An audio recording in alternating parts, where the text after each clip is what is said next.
सुतू ना 10-11 की 12 बजे तक सुतू भर भर रात टिपे छे मोबाइल। हां तो जाय छे खेनाइ बनबैला तरकारी तीमन नै छे घर में किछु से आइन दथिन त की तखन न। हां हां कहले कुम्हर चढ़ा के जे भोज करे से वाला बात करे छी बुझलिए की कुम्हर चढ़ा के हम भोज वाला बात करे छी जथि अब खाए के बेर में अहाँ के अब सामाने नहीं अब ओला हम तक संयोग से अगर 2 घंटा लेट होती तो कहते बने नहीं न छिए सब्जी नहीं छै। बाटे ताकै छलिए हिनकर सब कते काम रहै छै ने उठै छिए भोरे भोर आ तक बाद काम कर जाइ मूड फ्रेश बड़े बड़े खाना आ देख हां हां कलिया पहले अग्नि घर कर लिया की करिए से कह खा लेला पहले साला अपना आब बाहर सोहर करे खा ले लखन कहां बनले कथि करे छी देर की करे छलिए घर दुआर सब साफ करे छलिए चूल्हा धोलिए बर्तन धोलिए तो वह में सब टाइम बर्बाद करले ये पहले लोग घर भोरे उठ के अंगना तगना बाहर सोहर हां तो भोरे हम उठै भोर है 11-12 बजे 11-12 बजे छै ज्यादा इनकर घर छन कि घोड़ा। हां 9:30 होय छै इनका 11-12 बजे जे कहे में है ते लोग कहे 11-12 बजे लेकिन सह बुझियो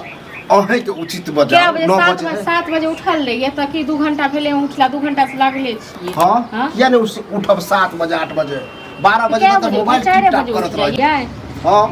सुतू ना 10-11 की 12 बजे तक सुतू भर भर रात टिपे छे मोबाइल। हां तो जाय छे खेनाइ बनबैला तरकारी तीमन नै छे घर में किछु से आइन दथिन त की तखन न। हां हां कहले कुम्हर चढ़ा के जे भोज करे से वाला बात करे छी बुझलिए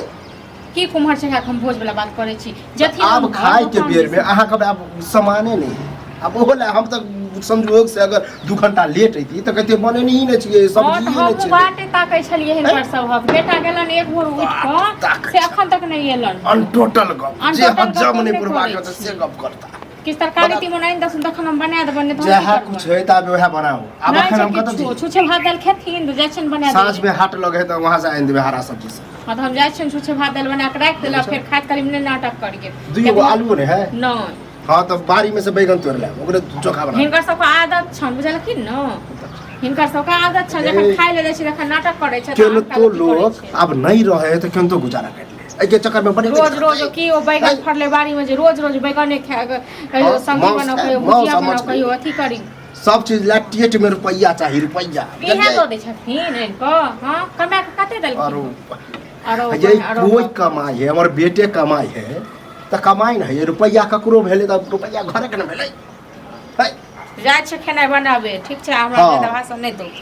मतलब कहत ना कोई ए की कहे एगो ने कहावत है कहे नहीं है कि लातक भूत बात से न समझे सिया छी। हां त की करते भारती सब नहीं जब तक गाड़ी बात नहीं सुने तब तक अहाँ सुधरबे नहीं कर। हां त गैर आप बहुते बर्दाश्त कली ना नहीं आता तो बर्दाश्त क्या बता ये बर्दाश्त कर वाला बात बर्दाश्त कर वाला कोई बात छै। जाओ चुपचाप करो ये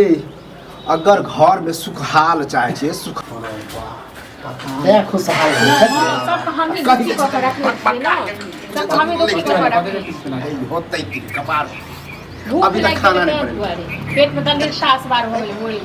खाना केना नहीं बने हैं से वह कहै छिए तो खौचा के दो छिए बुजुर्ग छै हैं बुजुर्ग छै तू जे छै ना के तमसाइत रहे छै रे तमसाय वाला बात है एकटा करा वाला छै वह हम कहलिए त कहल के भाषण नहीं करू त ठाड़ भको ठीक छै ना अगर नहीं थी अपना सब खेन त कहि दो कि नहीं बनेले सब्जीए नहीं छै हम खाली ड्रामा करै छी ड्रामा हम पढ़े छी कि अहाँ सब पढ़े छी अहाँ दुनू बाप बेटा बड़ लऽ आबै छी हम पैसा लऽ आबै छी पैसा दे आप आन गए 1 घंटे आनु तैयार हमरा नहीं